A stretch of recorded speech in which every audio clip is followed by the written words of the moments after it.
જય લગધણી મિત્રો, અત્યારે આપણે તળાજા તાલુકાના પસવી ગામે આવ્યા છીએ અને માજીને તમે પહેલા પણ આપણા વિડીયોમાં જોયા હશે. માજીને આપણે પહેલી વાર કરિયાણું દઈ ગયા હતા અને 2 દિવસ પહેલા આપણે અહીંથી આખ્યાન રમીને નીકળ્યા હતા બાજુના ગામમાંથી અને માજી અમને રસ્તામાં મળી ગયા.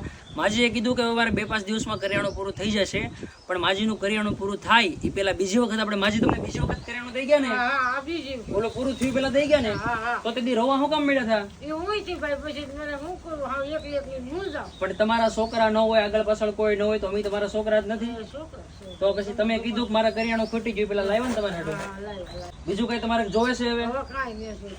અને અમારા અલગધણી આશ્રમ રામા મંડળમાં જે કઈ પણ દાન આવે છે, જે કઈ પણ પૈસા આવે ને, એનાથી જો આવી ગરીબ અને નિરાધાર પરિવાર હોય એની સેવા કરવામાં આવે છે, કરિયાણું આપવામાં આવે છે. અતિ ગરીબ પરિવાર હોય તમને ઘરની સેવા પણ કરી દઈએ છીએ. અને રામા મંડળ રમાડું તો અમારો સંપર્ક કરજો. અને મેં પહેલા પણ કીધું હતું કે ભાવનગર જિલ્લામાં કોઈ પણ જગ્યાએ આખ્યાન રમવાનું છે તો 13,500 રૂપિયા અમારો ટોટલ ખર્ચ છે, જેમાં વાહન ભાડું, સાઉન્ડ ભાડું અને જે સંગીતની પાળી આવે છે એનો ખર્ચો લેવામાં આવે છે. બાકી રમવાના નામે અમે કોઈ પણ પૈસા લેતા નથી. બાકી વિડીયોને તમામ ગ્રુપમાં શેર કરજો, જેથી કરીને લોકોને પણ ખબર પડે કે કોઈ રામાપીર બાપાના નામે કોઈ એમના સેવકો છે જે આવા ગરીબ અને નિરાધાર લોકોની સેવા કરે છે.